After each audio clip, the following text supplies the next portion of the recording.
जब दुनिया में बाहर युद्ध चल रहा हो तब इंसान के पास दो रास्ते होते हैं।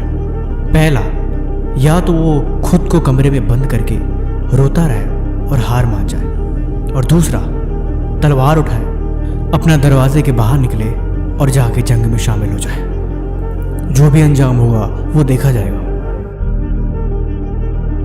जिंदगी में सोचने वाले कभी भी कामयाब नहीं बनते, कामयाब बनते हैं करने वाले। वो फेल भी हो जाते हैं तब भी उन्हें अफसोस नहीं होता। मैं याद दिलाने आया था कि आपका एग्ज़ाम आने वाला है, अब आपको सीरियस होने की आवश्यकता है। कुछ महीने रह गए, इसलिए मैं चाहता हूँ कि आप सारी चीज़ों को छोड़ के अब उस पर ध्यान दो।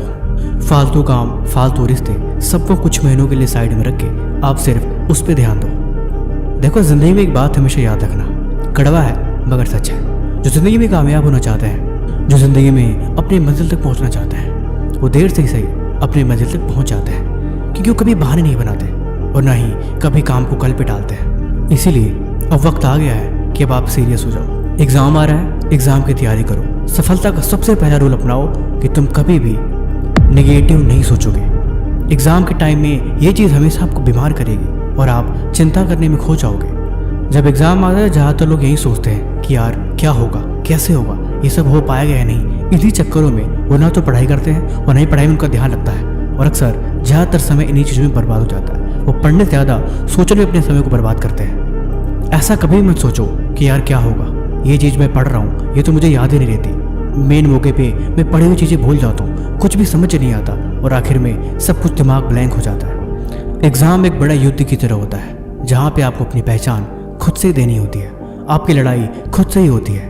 आपका दिमाग आपके सपनों से लड़ता है और वहीं आपकी काबिलियत की पहचान होती है। जिस वक्त आप एग्ज़ाम की तैयारी कर रहे होते हो, उस समय लाखों करोड़ों लोग शायद और भी एग्ज़ाम की तैयारी कर रहे होते हैं। उनके पास भी आपके जैसी किताबें हैं, आपके जैसी उनका भी सिलेबस है, लेकिन फिर भी वो आपसे बेहतर कैसे बन जाते हैं। एक कमज़ोर योद्धा हमेशा युद्ध भूमि में जाने से डरता है। वो हमेशा बहाने बनाता है कि युद्ध किसी भी तरह से टल जाए। इसीलिए तुम वादा करो, तुम नेगेटिव नहीं सोचोगे, एग्ज़ाम के बारे में ज़्यादा चिंता नहीं करोगे, और सबसे बड़ी बात, खुद तो कभी भी ये बात नहीं बोलोगे कि तुम्हें वो चीज़, वो टॉपिक समझ नहीं आ रहा। रूल नंबर 2, जब भी पढ़ने बैठोगे तुम एक टारगेट के साथ पढ़ने बैठोगे, और जब तक टारगेट पूरा ना हो तब तक उठोगे नहीं। ये ठीक वैसे ही है जैसे एग्ज़ाम के टाइम 98%, 99%। इसीलिए कमेंट में तुम लिख के आज मुझे बताओगे कि आप अपने एग्ज़ाम से कितने परसेंटेज एक्सपेक्ट कर रहे हो, 98%, 99% या 90+%। मुझे जानना है, क्योंकि जब आप खुद को ये बात बताते हो कि मुझे इतना गोल अचीव करना है या किसी भी कीमत पे